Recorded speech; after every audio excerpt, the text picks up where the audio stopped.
Oh, it's Tim with TAH Farm. Today is August 11th, and we're going to do a quick video here on installing an LED light on a International 1086.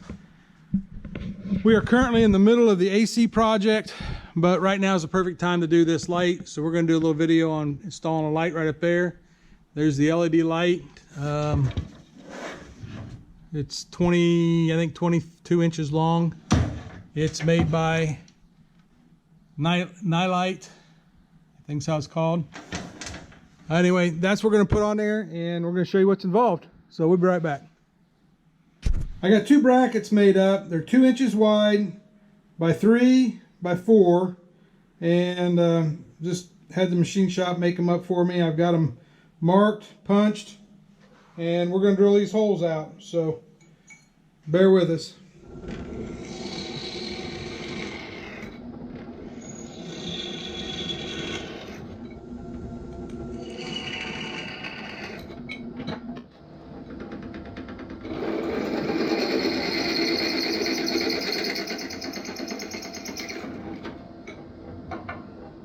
Okay, I didn't mention that these are made out of stainless steel. So we'll just brush them and clean them up. We don't have to worry about painting them. I've already kind of rubbed the edges with a wire brush, but we'll go clean them up some more.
I got the bolts in, got that in, and then I put that little rubber garment. It's hard to see in there, but there's a rubber garment right here, and I got the wire all tucked in there. It's tight, so it should not let any water in. So we'll get everything wired up in here now. Okay, I use these heat shrink barrel connectors. Show you that here in a second, but it'll shrink that tubing down around that wire and make it watertight.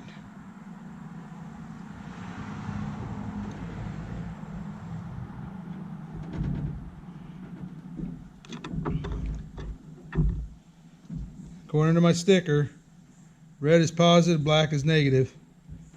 We're just going to leave that lay down in here. It probably won't stay, but all right, we're going to reconnect this black wire up here in a minute, but we got to go down here first and get the wire hooked up. So we'll be right back. All right, there's stripped more of this back, so I got more wire, and I tested. That is my ground, so we want to make sure we don't hook up to that ground with our hot wire. And here's our hot wire. So just like we did up there, we'll make the same connections down here, but a little different. All right, knocked you over. Sorry about that. This one's going to be a little different. I got this little gel connector. It's a 3-way splice, and we're going to use that. So we're going to shove that all the way in there. Shove that all the way in there. This is our wire going up because we're going to put a fuse in there. It's recommended on LED lights you got a fuse. So we're going to run a fuse with this. So make sure everything's in all the way, and you can see it. I don't know if you can see it from this side here, but you can see they're all the way in. Okay, they're all in. Now we're just going to take a pair of channel locks and squeeze that together.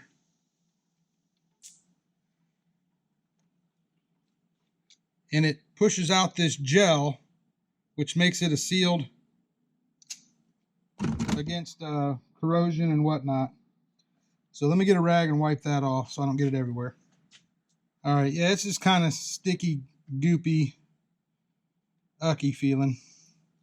All right, so now here's our wire for our fuse. And we're going to do this just like we did up there with these wire splices. These blue ones are made for 14 to 16 gauge. And this fuse is a 12 gauge wire, so they're kind of tight. They'll work. Crimp that down. And then we're going to come back to this side, strip this one off.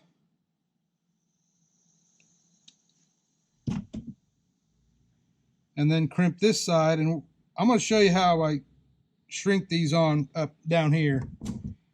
It's going to be difficult up there, and so we'll just do it right here in a controlled area. Crimped. Double check everything. They all look good. They're all right down in there. So let me get the heat gun set up, and we'll shrink this real quick, and then we'll dress all these wires and stuff up with wire ties and get all the excess wire out of here that we don't need. And this will be dressed up real nice. We'll be right back. All right, heat gun is just a regular old, nothing fancy heat gun. Put it on high.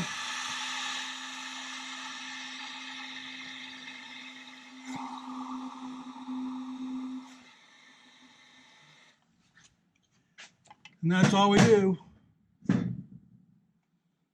That's all heat shrink. It's tight around the wire. No water can get into it. So let's get some wire ties here, and we'll get this all dressed up real neat. All right, I've showed you this trick before. Go around twice.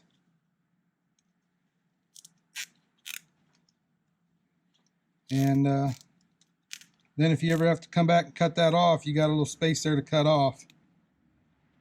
So that'll all work real nice and neat up in there. So we're going to dress this wire up.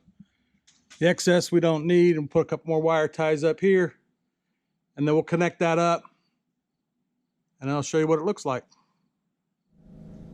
Got it all wired up.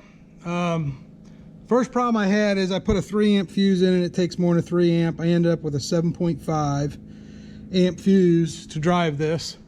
And then I had to bend my brackets some more because I couldn't turn it down anymore, and I can't get it underneath the brackets because of the wiper motor sticks out there. So at any rate, there you go. If I had to do over again, I'd go 5 inches out, 3 inches down, and then it probably would have worked underneath. But I like it on top like that. It gives you a little more height. And there's an adjustment on the wall. It's down as low as it'll go. I think we get out in the field, that's going to shoot out there a long ways. So there's the LED light. Hope you enjoyed that little quick video. Thanks for watching.